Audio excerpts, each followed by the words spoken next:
Hello, everybody. Kelly Byrnes here. Today, I welcome Andy Carlton to the conversation. So, welcome, Andy.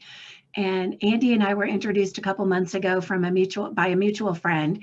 And I wanted to talk with Andy today and have him share his experiences with you because his company culture has been so important to him in his career that it almost killed him. He almost died a couple of years ago, and it led to a realization that he needed to change something.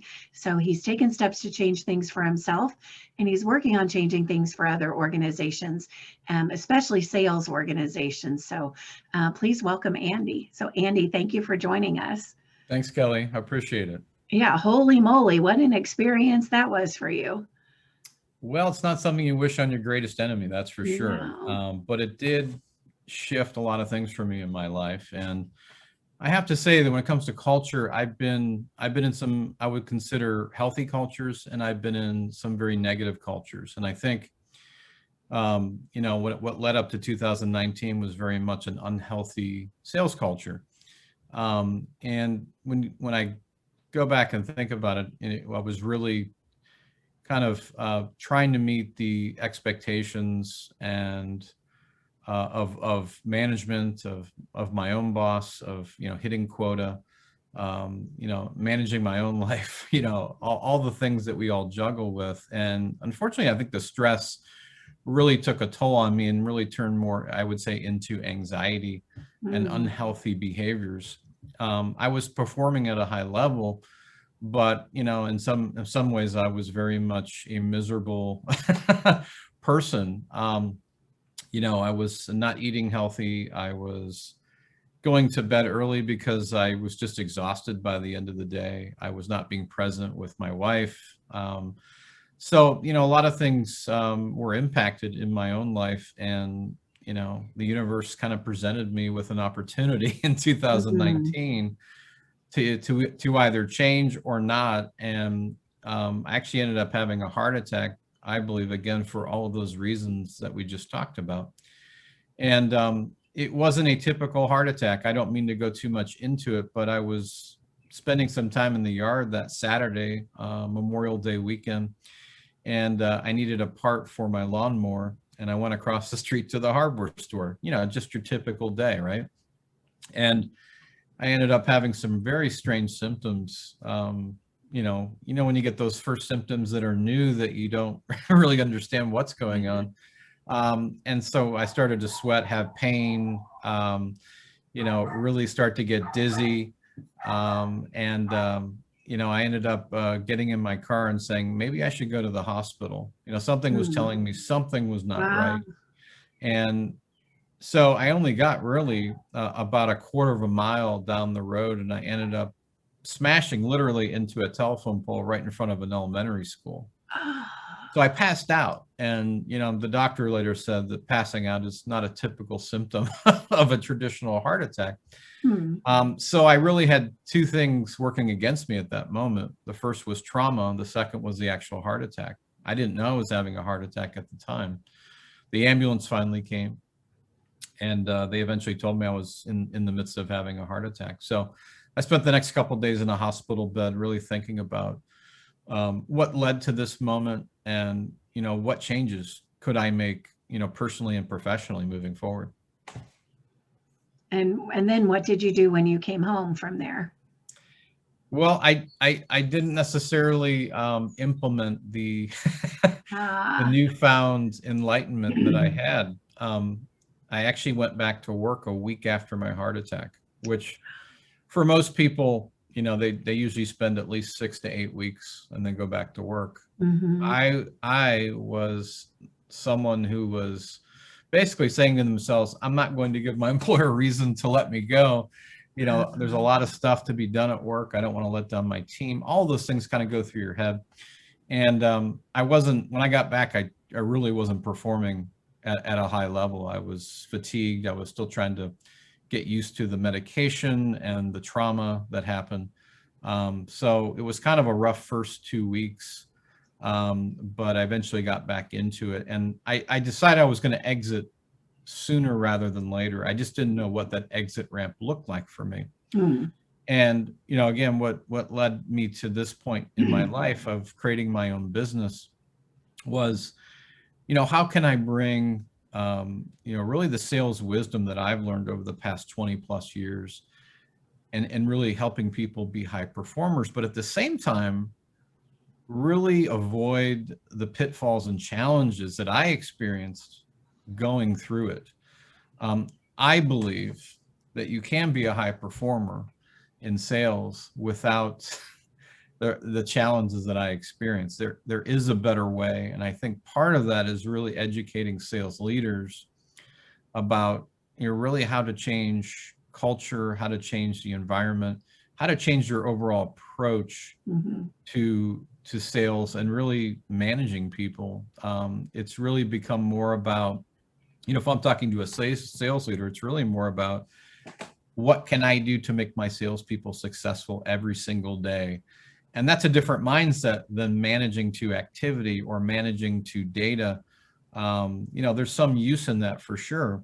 But, when you get to real performance, it's about coaching one-to-one with individuals who bring with them a whole unique set of challenges and characteristics, right? You hire them for a reason, right? They have the skills, they have the experience, but that doesn't mean you just leave them to be on their own, right? You have to continue to evolve and coach them, so that once you do that, then you realize, if I can give my people what they need and want, I get what I need and want, but I don't focus on what I need and want. I focus on them and what I can do to help them really become successful in their positions. And I think the same is true for leaders that aren't over sales teams. The same for an ops leader or an accounting manager. Same for an HR leader. It's treating people like people and focusing on the individual. And if you're creating a culture that adds that kind of pressure and stress, that's what's causing all of this angst in the world now and in workplaces, and was before COVID happened and before the pandemic. But the levels of burnout are so high. We certainly want leaders to change before what they're doing as leaders is killing people. That's literally reducing their lifespan. In what ways would you say the sales is different now than it was in 2019, pre-pandemic? Right. What are some things you've noticed? Well, 2 years in sales doesn't seem like a long time, but the economy that we're living in today, it almost seems like, 5-10 years. Yeah, I would say that, I don't, pre-pandemic, obviously we were in the office. I think, there was a certain speed and rhythm to the work that we did. And, when I talk about sales cultures, I believe an unhealthy sales culture is all about speed and volume, right? It's how many people you can talk to, how many people you can create meetings with, how many people you can send proposals to. We continuously talk about the volume and the quantity of something, and we lack the discussion around quality. So, I think what the pandemic really brought us was to kind of step back, and it completely shifted overnight. I mean, my own personal pipeline, just to share with you, completely disintegrated. So you can imagine, not only on the individual sales rep level, but from a manager's perspective, how are we going to turn this, pandemic into a positive? And, it's interesting. I think when you move from 2019, now that we're opening up again, it's interesting to see how many people will continue to be remote. I've seen stats as high as 30% overall, and that's a considerable number, right? If you look at the number of active participants in the job market. So, a lot of us will continue to be remote. In fact, even my last employer was talking about not even coming back ever again to continue to work remote. And I think especially when you're in a sales position where you have a bit more autonomy and independence, remote can be an opportunity. For some, not a great one, because they're not able to really be self-disciplined and so forth. But for a lot, it can be a very productive time. Mm. So I think, COVID certainly was that kind of linchpin, if you will, over the past couple of years. It's interesting, the majority of buyers and sellers now prefer a digital environment post-COVID, okay? Which I think creates this interesting paradox, because on the one hand, you have this preference for digital. On the other hand, we as humans crave human connection. So you have this interesting paradox. So now I'll be interested to see how that plays out in the future. But I think people that continue to work remotely, which is one of the biggest shifts, will need to really create a space for work, right? Because before it was more about, we really think this is going to be temporary, right? But it's like every month some new news is coming out. It's like, okay, what do we do now? So I think really to have that space that you can call work is very, very important. I think companies, from a cultural standpoint, they have to deal with this, of course, but they also have to recognize that the lines between personal and professional are going to be even more blurred. When you work remotely, you have a bit more, I'd say, flexibility to do, to do other things on the personal side, but knowing that that person is self-disciplined enough to actually get their work done. I think that's where a lot of trust needs to come into play from the employer side. And I think from a policy standpoint, we really need to recognize that personal and professional will be somewhat blurred throughout the working day, and not to be so. I think not. I've had bosses that tracked every minute of every day of where people are spending their time, and I think we need to get away from that. I think that's unhealthy. I think we need to hire people that have that self-discipline, but we create this kind of trustworthy relationship between company and employer that we probably haven't had in quite some time, to be honest. So, so that needs to, I think, come to fruition. I think the other thing is tech, right? Technology. That's another big area that continues to evolve. And what I've seen is that technology has promised way too much, and has really not delivered what it has promised. And I think we as salespeople and sales cultures really become enamored with technology and fail to realize that it's probably the same product just packaged in a different way.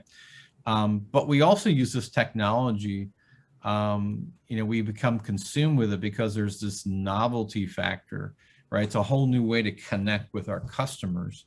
The problem I'm seeing, however, is that we because of that new way of connecting, we're using that in some ways as an excuse not to really personalize and humanize our connections.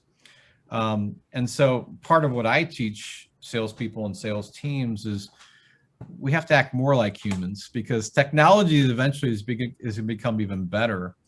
But I still believe that customers are looking for personalized human connections, as long as we couple that with insights and impact. Because at the end of the day, they still need to solve their own problems, right?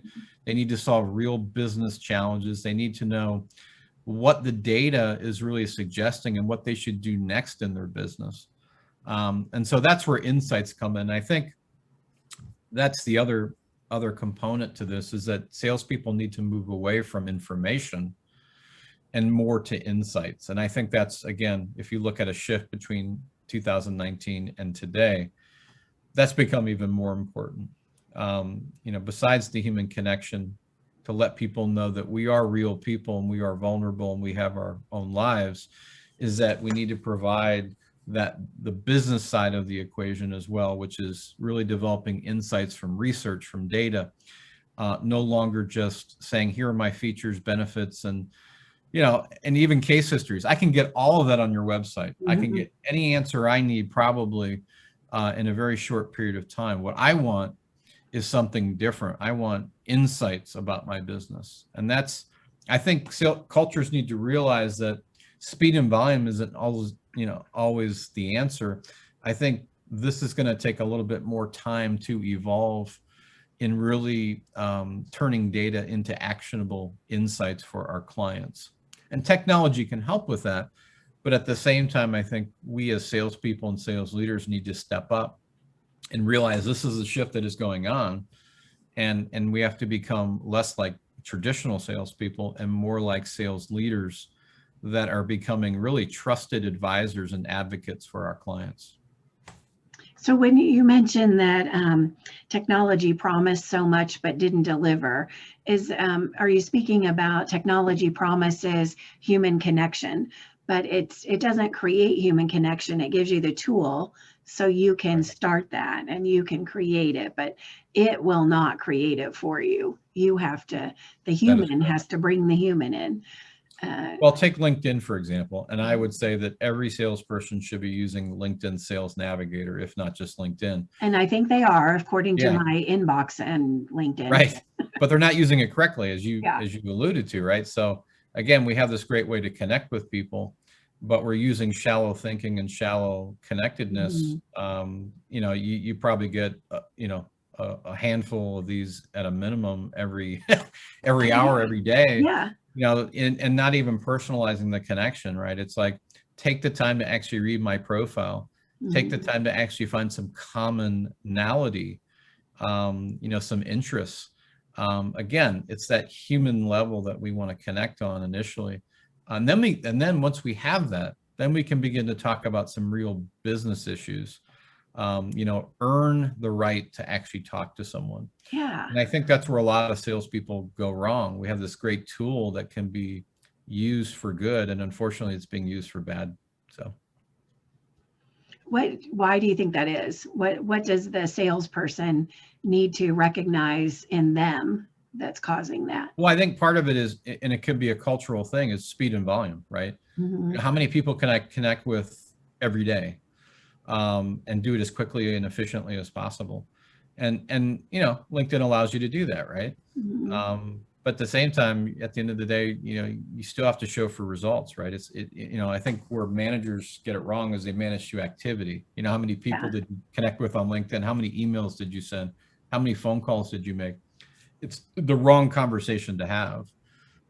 So I think sales leaders need to realize that, sometimes we need to slow down to really get a higher quality conversation going. And that will bear out eventually in terms of sales. And I would think even larger sales too, because people see you more as a trusted advisor and advocate as opposed to just a salesperson. So I think creating that right impression right off the bat is so critical. If they see that you're just sending spam all day long, who's that really serving? Right. And they know the data that they'll get 0.002% people will respond and have a conversation, and then 0.003 will take a next step or whatever, but they're okay with that. Right. It's all about speed and volume. So, yeah. And then think about what that does to the people, they can't feel good about themselves, just copy and paste the same email, and how much of a fulfilling life is that? And the contributions that they're making, all those kind of things. So, well, I could make the case today that technology can do that for you. Yeah, that's right. Think about how technology is going to replace some of the things that we do today. So how can you evolve as a salesperson, to really meet those changing tides, if you will?